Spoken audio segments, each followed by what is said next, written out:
Hey, what is up? Long time no talk. This is the Leafs Convo for Oak Ridge Ford in London, Ontario. OakRidgeFord.com. I'm Norm, along with Mike. It is Sunday, June 6th, 2021. Almost a week since the Leafs were dispatched by the Montreal Canadiens in the first round of the 2021 Stanley Cup playoffs. Mike, it's surreal. No, it's not. It's expected. Let's just say the last time we did a show, the Leafs were in the playoffs, and now the next time we're in the show, the Leafs are not in the playoffs, and we're not. They didn't even get to June, and the season, the playoffs started in May.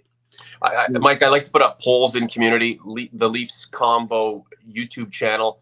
If you're watching this collab through the YouTube channel, hit the subscribe button, please. If you listen to us on podcasts, check us out on YouTube. So I put up a post before Game 7, and I asked if this team, in your opinion, was fit to win Game 7. I had 308 votes, which is a lot of votes for our polls. 45%, this is before Game 7, 45% when asked if the Leafs were fit to win Game 7 said no. So the confidence was draining from the fan base after Game 5, after Game 6, and going into the series decider.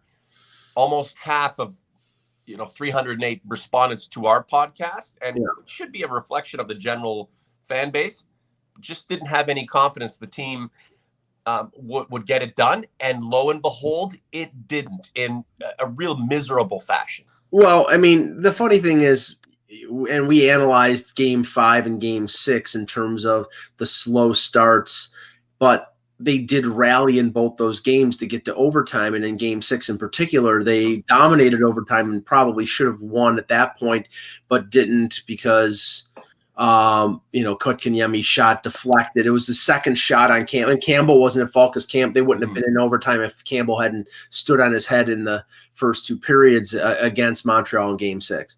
But Game 7 was a different animal. It's funny, Norm. I'm going through some cleanup like everybody does with their home, with the basement, and getting rid of old newspapers and old books and stuff like that. And I found a box of old cassette tapes, and I was just like going through them and listening before I threw them in the garbage. And I found an audio of the Leafs beating St. Louis in 1987. They beat St. Louis with Doug Gilmour. Ken Reggett standing on his head in the playoffs. And I was like, wow, what's different about this? Oh, they won a playoff series. That was what was different. The joy that you heard from the crowd at Maple Leaf Gardens cheer. I mean, this team, I think, sucked the joy out of their fan base because I think they had reason for optimism. They did a lot of things that I think they checked all the boxes before the deadline to add the players that we thought that they needed. And then in the end, they got secondary scoring, but they didn't get the scoring from their big guys. And I think that the big guys in the core group are the ones that are going to take the brunt of the abuse over the off season. And in that Game 7, and it's not only me, but I heard Elliot Friedman talk about this, and I've heard other people mention this.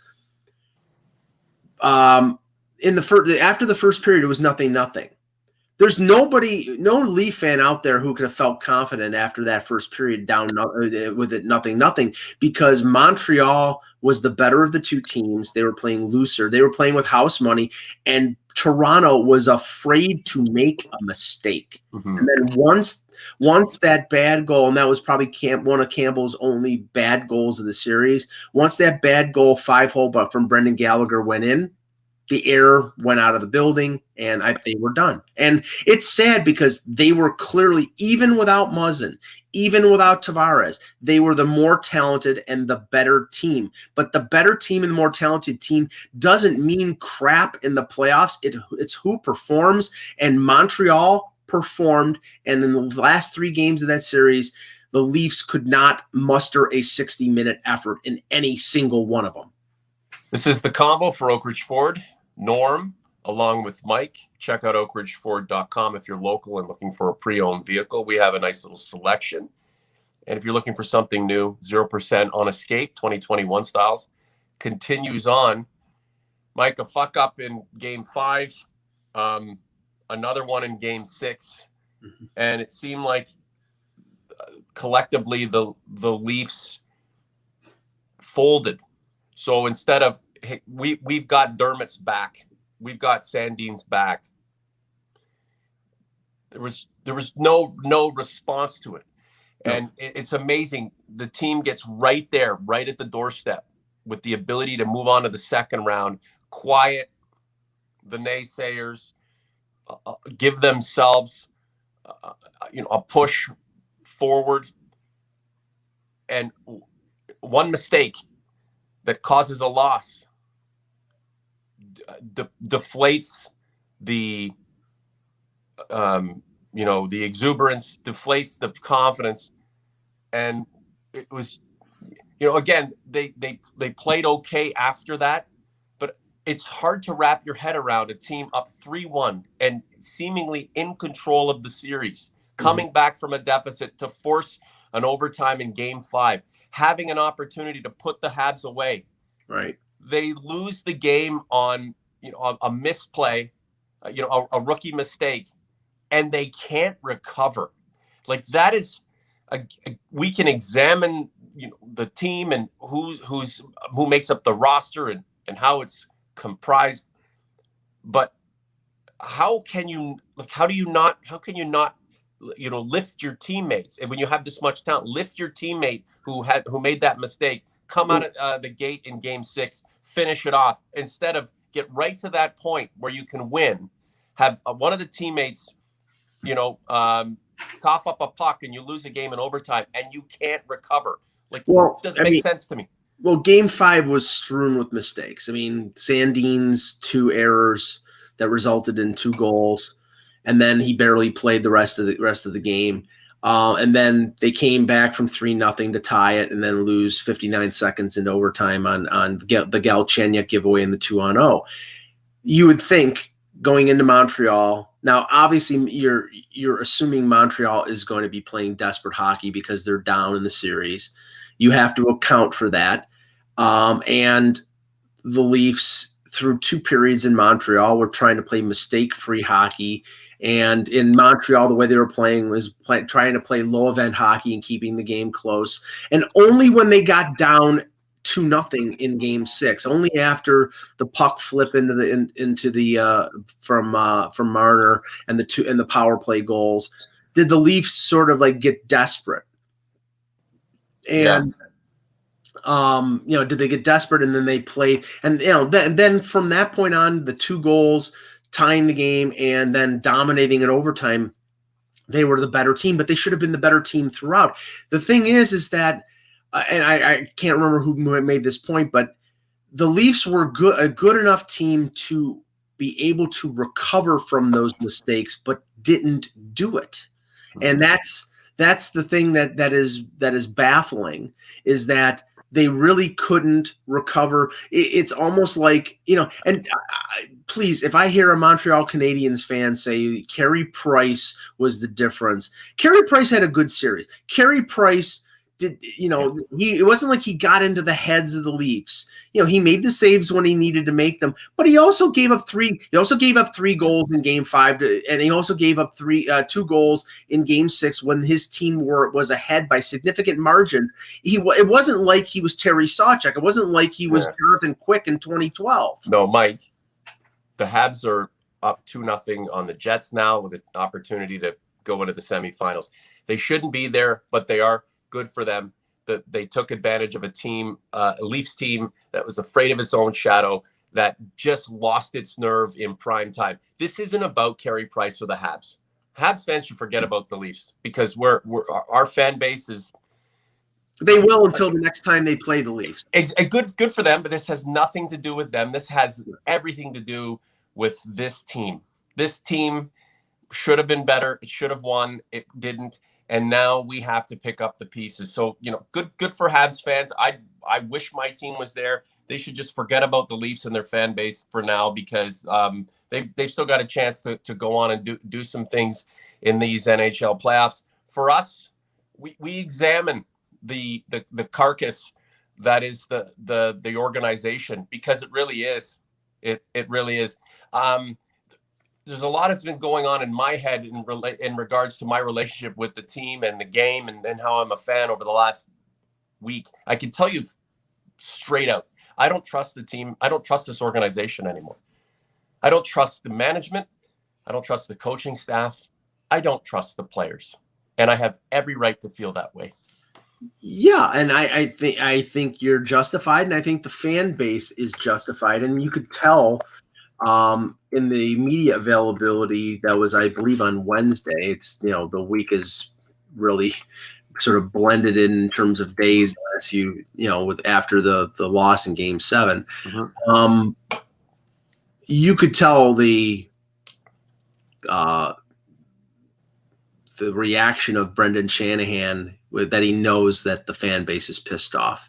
I mean, there is legitimate being pissed off. There is legitimate disappointment. And then there's the over the top stuff. Then there's okay, it's like, if you want to burn your Doug Gilmour jersey, fine. That's within your right. All you're doing is burning something that you spent money for. That's within your right to do. Sure. The stuff with the criticism Marner on social media that got bullying, that's just weak ass shit. I mean, I'm sorry, you don't do that. And also, of course, and I think I know the reporter that reported this. The talk about Marner not wanting to play a certain spot on the power play, and this Monday morning quarterbacking, and and Marner had to refute that in the media availability at the end of the year. It's like, he called it an absolute lie, and I believe him. It's like, I mean, please, I think as he said, it's like, I'll play any spot in the power play they want. I'll not play the power play if they want. I just want to win. And this should not be personal. Okay, people love Nylander, but it has gotten personal, and it has gotten personal. No, I understand. Okay, so this is about going forward, and we'll be skeptical from now until the time the Leafs hoist the Stanley Cup.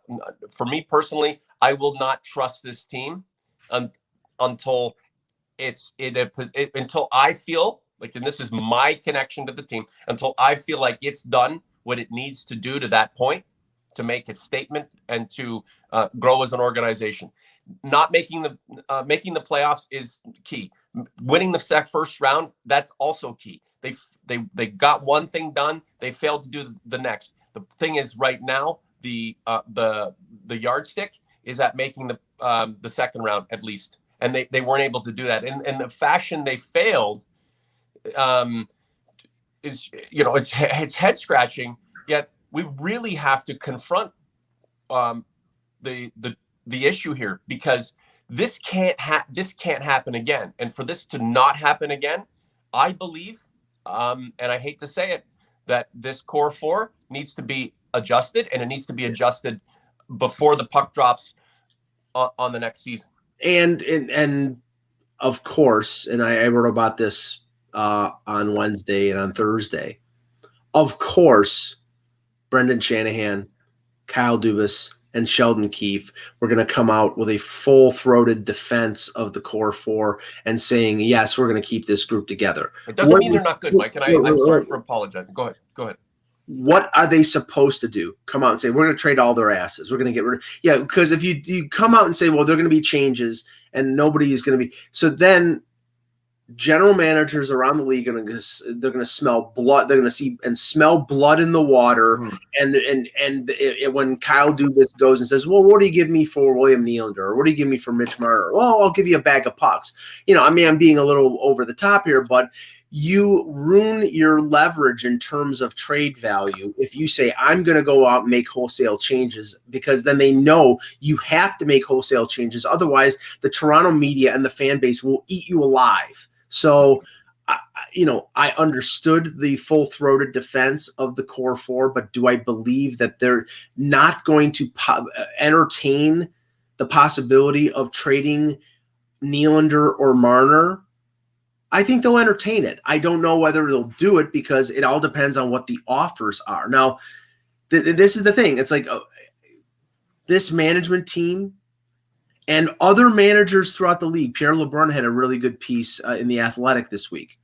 They're all stunned that the Leafs didn't get past the first round. They, 3-1 against the Canadiens, and the one game was the game that there was a shorthanded goal in the third period. They thought this team, the way that they were constructed, the additions that they made at the deadline were all the right moves. I mean, you can't go out and say, what a great deadline the Leafs had on April 12th to get Nick Foligno, and then say, boy, they were so stupid to go out and trade a first-round pick for Nick Foligno. How do you know that Nick Foligno? How are you going to know that Nick Foligno was going to get hurt his second game? It's like Doug Gilmour back in 2004. I mean, it's just that's unfortunate. Like the comedy of errors in term or just things that went wrong in terms of Tavares getting hurt, in terms of players playing injured. I mean, all that contributed to the loss. But now this management team has got to adjust to the reality that the core group, like you said, has not come through in 5 years. Yeah. 5 straight first-round losses. Yeah, it's just pissing me off the more we talk about it, but we've got to push forward here. OG's Converts, thanks for all the comments in the chat here. I see them. I hope you guys are having a chat amongst yourselves while Mike and I rant and rave. You can see the chat replay on YouTube. The post takes a little bit of time to render or process, but it will be there, and you can replay it. So the thing is, this team did not fail because of shitty goaltending. Nope. Because the defense stunk, and nope. the Habs took advantage of them. It's not because Jason Spezza wasn't there. It's not because of Joe Thornton. It's not because of Wayne Simmons and all these other guys. Sure, it would have been nice to see everybody playing at full potential, but part of the playoffs is, one segment of the team, being the prime contributors to the success of the first round, and then the team, shifts in emphasis on another group of players within the lineup, kind of takes it to the next level. It's a collective. So this just breaks down to the fact that the two best players on the team, the highest paid players, the statistically best players, right? Never mind John Tavares, it's not his fault. They just weren't there. And Marner is the guy, right? Because it's a Marner or Nylander thing. Nylander and his fans, they've won the Stanley Cup. This is for the entire summer. It'll be justification of why Nylander is who he is and all this great things about him. And look, and we know a lot of people who really enjoy William Nylander, and that's it. And good for them. You know what? Congratulations. The guy was fantastic. But William Nylander is not enough to just him having a great series. It's not enough. Matthews and Marner not playing to full potential, not starting the playoffs properly. And look at that's those two guys not playing to their full ability from the get-go. That's the reason the Leafs lost. There was just no real serious and worthy contributions from these guys in this first round. Well, had these two dudes put in a couple more goals, the Leafs would still be playing right now. Now, yeah, just to quickly go through it. I mean, Campbell statistically was better than Price in the series. Yes, he let a bad goal in Game 7, and he let a bad goal in Game 5. But overall, he was great, and they got good goaltending, so that check that off in terms of excuse. Secondary scoring, they got goals from T.J. Brody and Jake Muzzin on the blue line. Galchenyuk produced. Kerfoot produced. Spezza produced. Nylander is not, he's on the top 6, so I guess you could say, but the way he had performed in previous years was secondary, and now he was put into a primary role, and he thrived with 5 goals. So, I mean, they got all that. What they didn't get, as you said, was production from their best two players and from their power play, which was abysmal. I mean, we knew the power play was going to stink anyway. We just threw our hands up, and we threw our hands up. That's one thing, but it felt like, and the proof is in the failure, the organization threw its hands up on the power play too. And you know, they got 3 power play goals in the series, and one was an oh by the way, the Thornton goal was, you know, not consequential. The other 2 were Sandin and Matthews, and those mattered. But when they needed a power play goal in games 5, 6, and 7, they couldn't get it. So it comes down to that core group. It comes down to those 2 players, and hey, that's what they're paid the big money for. And you know, I mean, Matthews, Philip Deneau matched up against Matthews for most of the series, and Deneau, you have to say, since Matthews only scored 1 goal, Deneau won that matchup. And Marner, I mean, all you had to do was look at Marner, like looking to the heavens and talking to himself, or like, you know, there was one save that Price made in Game 5 that got deflected by Kotkaniemi up into his hit the emblem, and it was going to go 5-hole. Marner could just basically was, you know, couldn't buy a break. And then, you know, obviously the giveaway in Game 7 was unforgivable because it ended up in the game-winning goal. So, or the opening goal, because the kneeling scored later. But I mean, all these things. But now, in retrospect, I mean, that all doesn't matter anymore. The season is over. You know, this incarnation of the Leafs is over, and now we have to look at what the organization is going to do, position by position, management on down for next year. And can they be better? Will they have better success? We'll see. I don't know. So Dubas, Shanahan, the board, anyone making decisions at the highest level of the organization with the aspiration of improvement can't operate with retribution in mind. No. So it's not John Tavares' fault he got clocked in the first game. William Nylander was spectacular. Great decent regular season. Showed up in the playoffs. Exactly what we needed from William Nylander came to play. But he couldn't pull the team through the series himself. The top 2 guys, the Rocket Richard winner and one of the top scorers in the league over the last 5 years, just didn't have it. So it is what it is. But all of these guys will be great players in the future. 100-point guys, 50-goal guys, future Hall of Famers, right? The team can't operate out of vindictiveness, out of you know, you bastards couldn't get it done.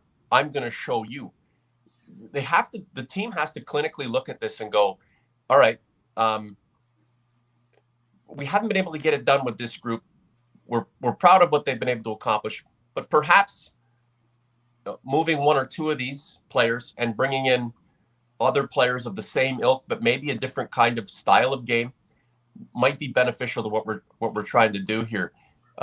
That's, again, just you have to operate based on, you know, how can you take what you have, the greatness of what you have that has not been able to produce beyond the regular season, and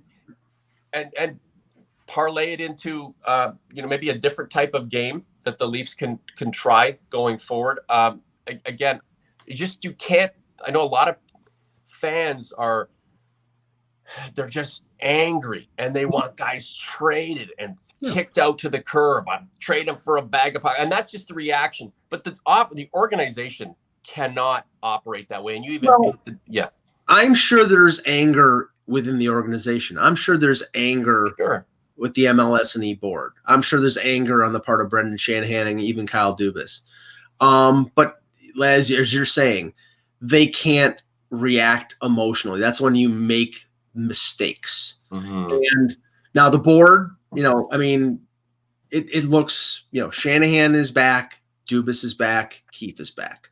There's not going to be any changes. Maybe there's fine tuning or tweaking of the coaching staff. Maybe Dave Hackstall is out. I don't know if I believe that the fault of the power play rests at the feet of Manny Malhotra, because honestly, they were 32% in the first couple months of the season, and then they were 9% at the end of and they tried all different structures, and it just didn't work. So I think it's not coaching. I think it's the players and their ability to break through.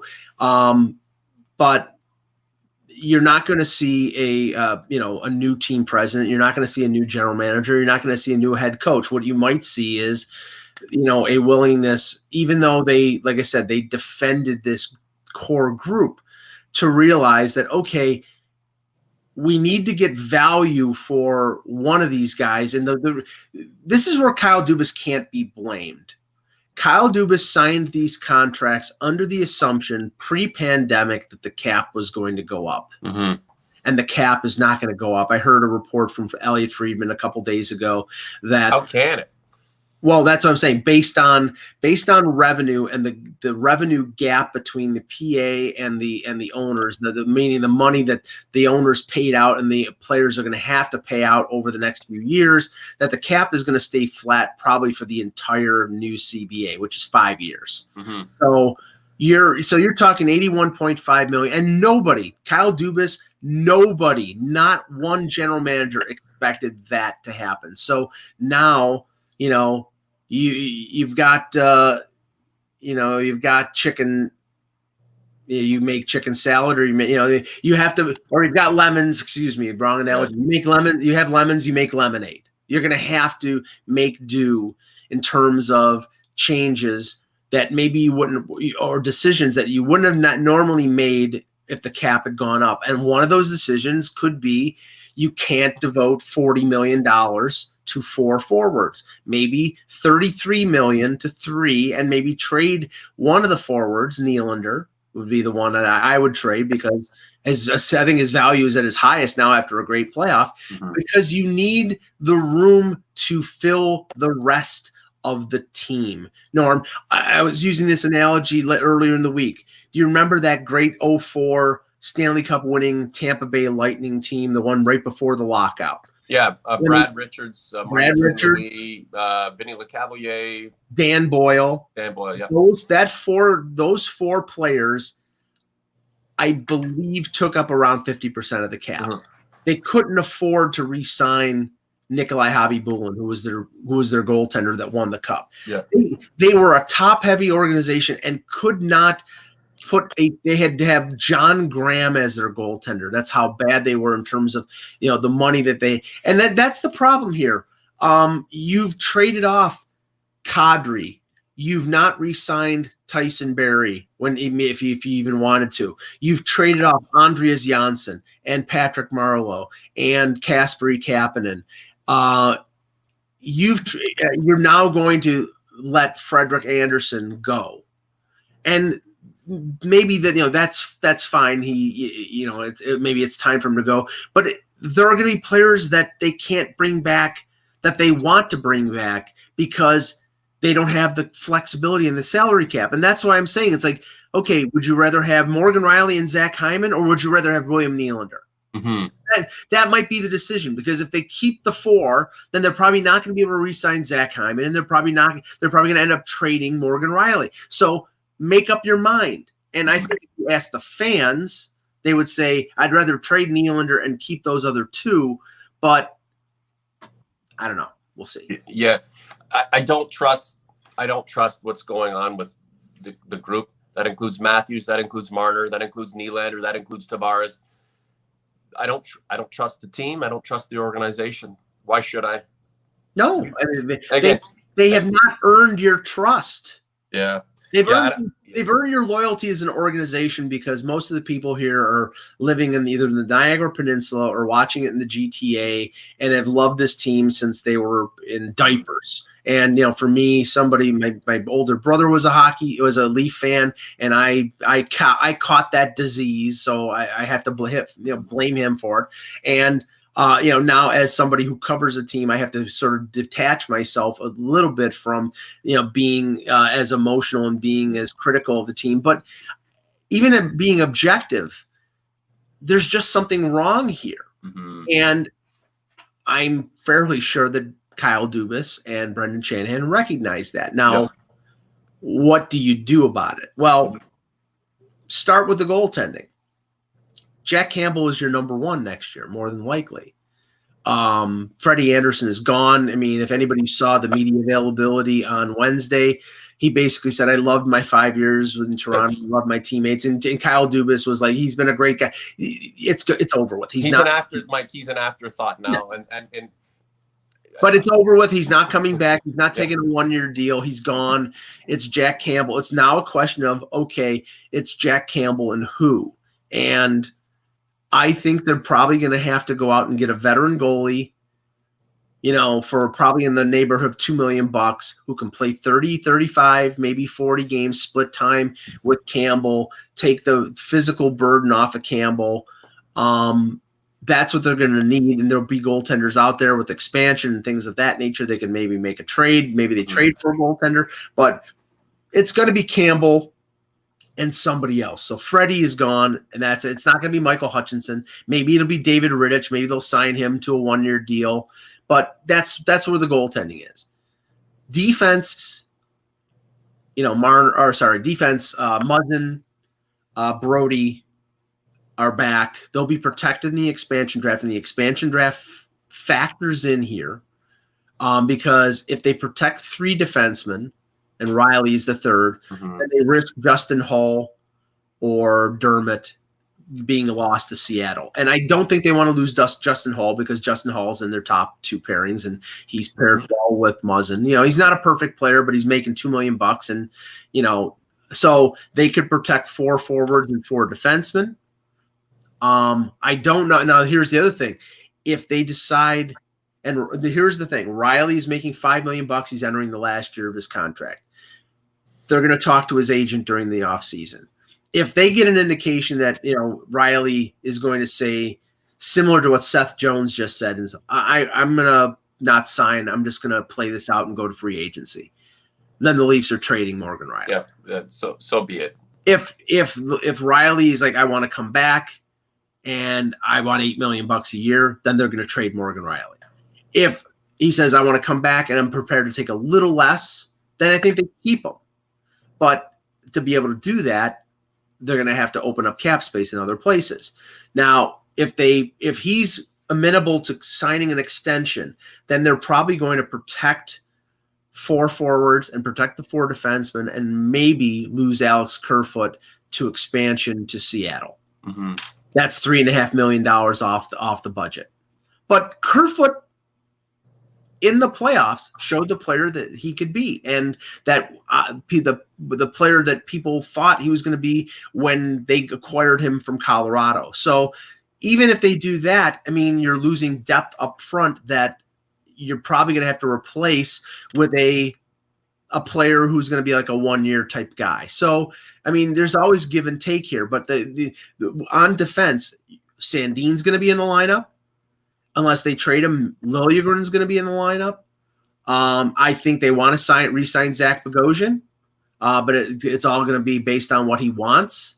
So there could be pretty much no or very limited change on the blue line other than maybe Travis Dermott going to Seattle. Listen to yourself. You're talking about, and again, you're the best in the business, but you're talking about a team that was already good enough to exceed these limitations that they ended up not exceeding. The goaltending was fine. The defense was fine. The stars were there. They just failed. They failed to get it done collectively but mainly because the top two guys just couldn't score a few extra goals because that's how close the series was. So now, the problem here is it's one first round series loss after another. It compounds the historic futility of the organization, and we're all ramped up and riled up and pissed off and wanting blood and wanting change. It's tough because the team's already good enough on paper, and it won the bloody division, and it was favored by everybody, and it was there 3-1, and then it just fell apart again.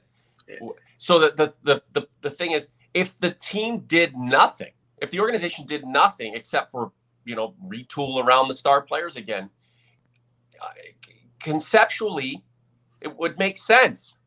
But where I'm getting at it, where I'm coming from is, this group of 4, these guys at the top, to this point haven't been able to get it done. There have been other things that have factored into the collective failure. Why continue? Sorry, Mike, and I'll finish at this point. Why continue to go forward with these guys? You sure on paper they should be able to do it, but they haven't done it yet. Why not? Why not twist it, turn it on its head, do something that is huge, and take a run with a bit of a new complexion to the top group of players. Well, I mean, if we take what management said earlier this week at face value, they believe that eventually do we trust them? No. Like I said, if you're talking about the players and the way they perform, no. And if you're talking about the managers, no, because they've with all the best intentions have failed, and they realize that. But I don't think it gets easier, and I don't know.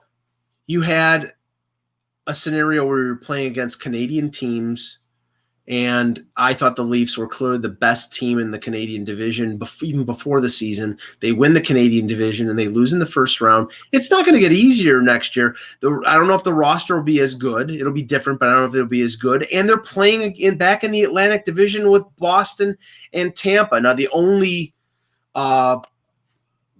light at the end of the tunnel is that the NHL may change their playoff structure to conference, going back to conference rather than division, and they won't be they could possibly avoid facing Boston and Tampa in the first round. But okay, the whole point I was doing about breaking things down is, okay, you had Jack Campbell and Frederik Andersen this year, and now you're going to have Jack Campbell and question mark next year. Is the goaltending better? Maybe if Campbell plays the way he did this year, but maybe not. Maybe it's going to take a little step back. On defense, if you get Morgan Riley back, if you're putting in Sandin the entire year, if you're re-signing Bogosian, is the defense better?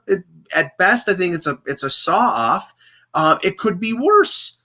Forward-wise, okay, if you don't change the core 4, Zach Hyman, according to everyone, according to Elliot Friedman, according to Pierre LeBrun, according to Chris Johnston, all insiders, all very knowledgeable, they're saying that there are going to be offers out there for Zach Hyman that are going to be could be up to $6 million, because they know that they're going to have to overpay to not be able to get the Leafs to match. And if he's getting $6 million, the Leafs are not matching. So you're arguably your biggest workhorse up front, the guy who makes every line better. They may be priced out on him. And if that happens, there's nobody to blame but the Leafs in terms of paying these guys.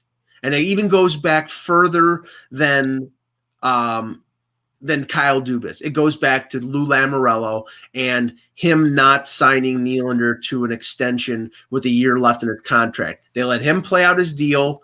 They went to the 11th hour and then gave him what he wanted, paid him $7 million. That led into Matthews. That led into going into free agency with Tavares. That led into Marner getting almost as much as Matthews. And again, Dubas didn't think that he was going to, have 50% of his cap. He thought it would be 40% or 35% as the cap went up.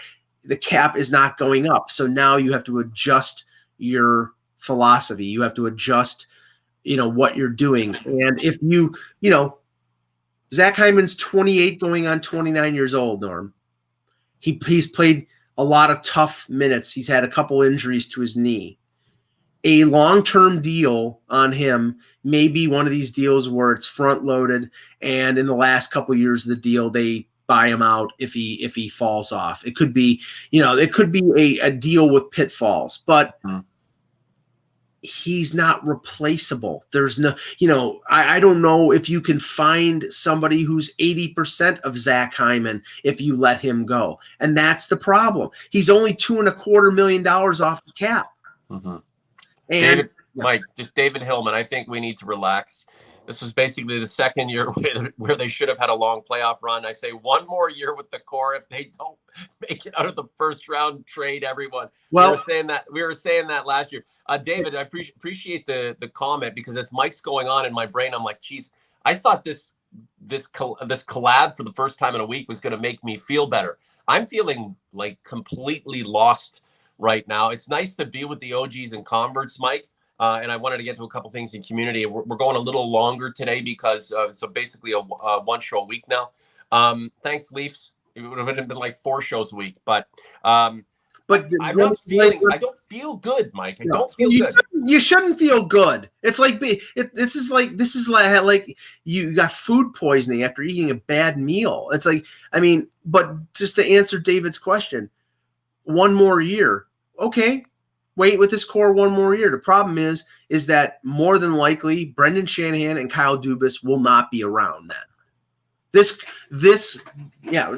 I think, to answer Murray's question here, and Dubas has this year.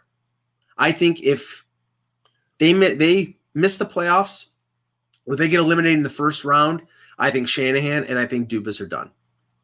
I think that there will be a wholesale upheaval, and that's why I think that they need to do, Friedman is talking about them doing something bold in the offseason, that Dubas tried to do something at the deadline but couldn't make it work financially, but that there was a bold move that he wanted to make. He didn't specify what. Chris Johnston said there was a player out there with term on his contract on a non-playoff team that he thinks the Leafs are going to go after. I don't know who that is. It's not Jack Eichel, because that makes no sense. But, there are other options out there. But the thing is, okay, to make that bold move, is this team better if you move one of the core 4 and keep Hyman and Riley, or if you keep the core 4 and you move and you lose Hyman for nothing and you trade Riley? I believe that you move one of the core 4 and you keep those guys. Mm-hmm. Riley is 27 years old. He's in the prime of his career. Is he a perfect defenseman? No. Do I think he's going to demand Drew Doughty money? No. I think he's going to probably want $7.5, $8 million, probably at the most, which is what Thomas Chabot got in Ottawa, what Aaron Ekblad is making in Florida. If it's any more than that, then he's pricing himself out of the market, and then I don't blame the Leafs for exercising their option and trading somebody with a year left in his contract. But they have to make moves that make sense, and the move that makes the most sense here is trading one of those core 4. And if it's me, the core 4 guy I'm trading is Nylander, because his contract is the most friendly and he's coming off a good year. But I don't rule out the possibility of them trading Marner if they could get the value back. Yeah. He's been maligned. He had a terrible playoff. He's still a big contributor. The best years for him are yet to come. So the value would be there. It would seem like a vindictive move because he didn't play well. Matthews wasn't that great either. And, but there's just more love amongst the fan base for him, and obviously him being a number 1 pick and being a Rocket Richard Trophy winner, he's going to get a little bit more rope than Marner, who's a bit of a pariah in the same way Nylander is a pariah. We've been talking about moving Nylander for years now, and it pisses people off because they're very focused on one guy. They love that guy, and we're kind of looking at it from a team perspective. Who is the easiest guy to move out amongst these albatross like contracts? He's the easiest guy, and he upped his value with a nice little playoff. His goal in the playoff was to help the team win, right? He may end up helping another team win. If Nylander stays and Marner goes, or even Matthews, I know that's not going to happen, but I don't care. I really don't care at my age, and this is where we get criticized because we're older, right? I guess getting older is a bad thing, but I was a little bit younger once, not too long ago. I loved certain players like Sundin and McGillney and these guys, but I was more concerned about the team winning, right? Right now, there are still a lot of fans who are just dialed into a player. They're dialed into Dubas and just the goings on of that particular individual's career. These guys are all contributors to the greater whole, and that is to the team, and the team's supposed to win. There are other members of the fan base who just want to see this team succeed, and it has not. And I hate to burst the bubble of those who are, invested in Dubas and Nylander and his memes and his pictures and stuff. At some point, you're going to have to detach yourself from that connection to this person, or follow them to the next organization they go to. Because if success doesn't come soon, it's going to happen. Your favorite player, your favorite member of the organization will be gone. To your point, it's like if the Maple Leaf organization thought that they could improve itself by trading Austin Matthews, they would do it in 2 seconds. But he's one of the best 3 or 4 forwards in the league, so that makes sense. If they could trade for Connor McDavid, okay, Connor McDavid didn't get out of the first round. So that's on. Mitch Marner is one of the best players in the league. He was 4th in the league scoring. Does that mean he's a perfect player? No. Does it mean he's going to all of a sudden win puck battles along the wall? No, he's not that type of player, but he's a premier playmaker, and him and Matthews play great together. The series against Montreal notwithstanding, but it's a question of whether you can win with this group. And that's the whole thing. It's like, okay, I don't think, some people in the chat are like, what can they get for Marner? But okay, you're not going to get a player. You're going to get different players. You're going to get you might get a young defenseman and a young forward. Is that going to make you better? Well, that 3 years down the line, you'll find out. But in the here and the now, probably not. And teams are not, there are not many teams that are willing to take a $10.9 million player and pay equal value for him. But for a $7 million player who most of 50% of the money has been paid off on it, who had a good playoff, they might. And that might be, getting you a player or players in return that could help you. Again, if I could trade Mitch Marner and improve the team, I'd do it in a second. If I could trade John Tavares, and I'd do it in a second. I would trade anybody to make this team better. And that should be the philosophy of the management of this team. And that's where I hope that they're more ruthless in that respect and less, we've got to keep these guys together. Matthias Winka sends a great message to trade Nylander, exit the guy who delivers. Sure, he scored 5 goals in the playoffs. Great for him. It's just not about him. He was okay in the regular season. It was okay. Marner delivered in the regular season. Matthews delivered in the regular season. All of these guys could deliver. All of these on paper and going into the playoffs, all of these guys were expected to deliver because they were the division winners and they were supposed to get it done. And they didn't. They didn't. Collectively, they did not do it. They all could deliver. And ultimately, they didn't end up delivering and getting this team into the second round, because for this organization that has just been, terrible for as long as it has, the goal is to make it to the second round. It's not a lofty goal. It was an attainable goal, and they just couldn't get it done. And look, they're all really good players. They're all stars, all potential all stars, or bona fide all stars, however way you want to look at it. Somebody will have to go from this core group in order to remodel the face, and that first layer of offense and defense, so to speak, of this organization. Unless, they, as the point from one of the OGs here a few minutes ago, unless the team says, it just makes more sense for us to take one more stab at it with this group. And then after that, the entire place will burn down if we can't make it happen. I don't know if I agree with that. I don't know if a lot of the fans have the stomach for that.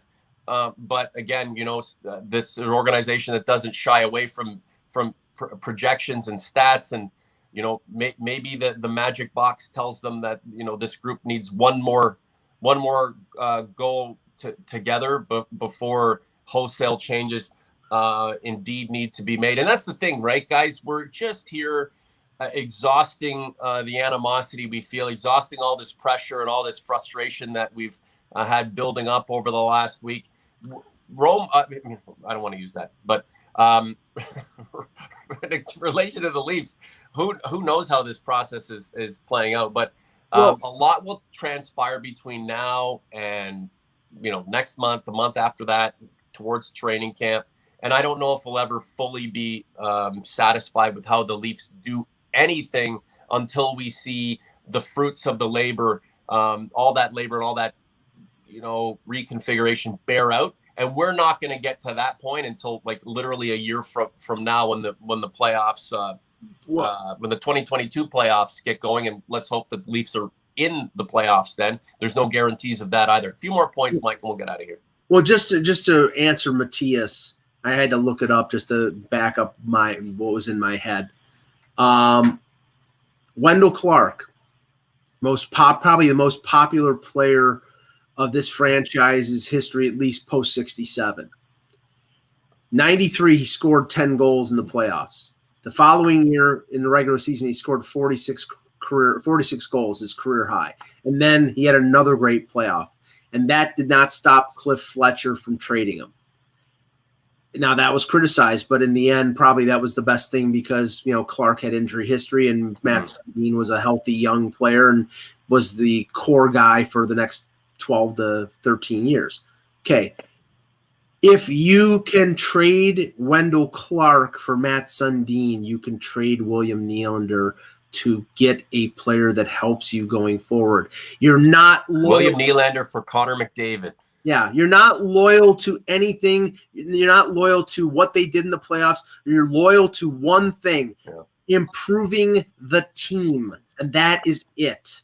And if they can improve the team by trading William Nylander, if they can improve the team by trading Marner or Matthews, they should do it. Mm-hmm.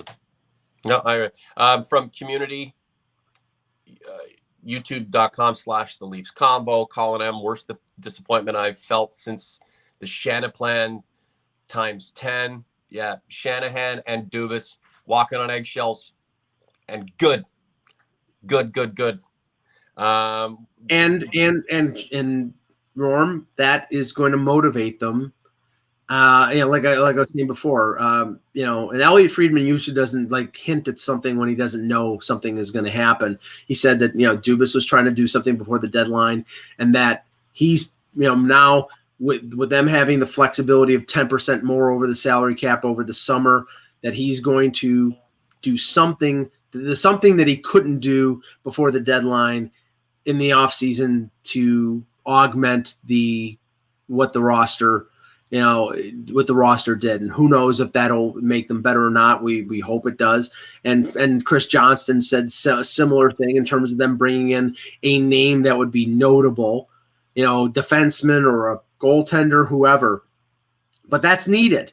But that may not be enough, but that is needed. CUDA US 1, just another chapter in the same old shit Leafs. Be skinny. Watching the remaining series, we can't see the intensity wasn't there. I mean, you see Abs, Knights, Islanders, Bruins. We'll have lots of time to discuss the plan for our plan for this team, and we don't have one right now, other than do something we think. But speed and skill and analytics, is that a failed experiment, Mike? Is that the team? Is that the concept of a winning organization that should be adapted? Yeah. Should be adopted, and pursued until you can no longer pursue it. All the organizations use analytics. It's a question of degree. I mean, obviously, Dubas has been labeled as, a wunderkind of analytics. I think that's misrepresentative. I think he uses analytics, but I also think this year, bringing in veteran guys, character guys, recognize that it's not all numbers. It's got to be a mixture of both. I don't know anybody who would say, well, the Leafs were going to get killed if they match up against Vegas or Colorado or Tampa in the semifinal. So it's better than they lost in the first round. No. I mean, you wanted this team to have some success, and they didn't. And now I think, a depleted Winnipeg or Montreal, when they play the winner of Vegas, Colorado, are going to get poleaxed because they're not. I mean, Winnipeg, I think, is a better team than Montreal, but they're weak defensively, and I think both Vegas and Colorado will destroy them. What is it about Vegas and Colorado? They're bigger, they're more talented, they're deeper. They're, not Vegas. Vegas is not fast, but Colorado is fast. Colorado is dominating Vegas without their second best center, because their second best center is an idiot who gets suspended every time. But they're doing that. He's going to be back. He's going to be, well, yeah, maybe if he wins his appeal. Why are we not rooting for Nazem Kadri? Do we not, like, if he gives himself a chance to play? I want to see him win a cup. Why not? I could care less. I mean, honestly, it's like I have nothing against him. I just he's a player with extreme talent and extremely bad decision-making ability. It's like, and that's the thing. It's like he's got all the talent in the world. He's a feisty guy. If he hadn't made the mistakes that he made in Toronto, he'd still be in Toronto, but he did. And now he's probably going to be on his third team, because I don't know with Colorado after this, if they don't win, we'll have the patience a year left in his contract to keep Nazem Kadri in Colorado. So we'll see. So the Leafs parted ways with Kadri because of things that he did in the playoffs that were of grave consequence and did not benefit the organization nor represent the organization to a professional level. Mm-hmm. You can say the same about the, Marners and the Matthews of the world right now. No, they didn't get suspended. They didn't do stupid shit, but they didn't get it done either. So there are many questions. The big question is, what does this team do to get back on the horse, improve itself for the next season to come, and not regress, and put itself back into a position where it gets into the first round and takes another stab at making round two. We're going to go through it a million times over between now and the start of training camp and then into the next season. It's a long way off, Mike. So there's no point in stating things that we believe need to be done right now, because we know they're going to, in essence, benefit the team, because at the end of the day, we're still coming off major disappointment for all of us. And we may not be thinking straight. Then again, I don't know who is. Last word to you. Yeah, I just look at the way the playoffs are being played right now. watching a physical battle between Boston and the Islanders last night, and Vegas, Colorado, and seeing Tampa, Carolina, and it would have been nice to see if the Leafs could have combated and fought and scrapped against those teams. Something we'll never know. And now all we have to look forward to is what they do to better this team for next season. Mm-hmm. OG's Conference, we appreciate you being here.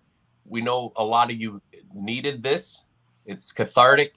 It's therapeutic, not only for you, but for us. So thank you very much. I think we've got to, never mind the Leafs. I think the Leafs Convo, our core, and our contributors and our team is amazing. I think we're champions. It'd be nice if the team that we covered and watched and loved so much could take one step closer to becoming a champion itself.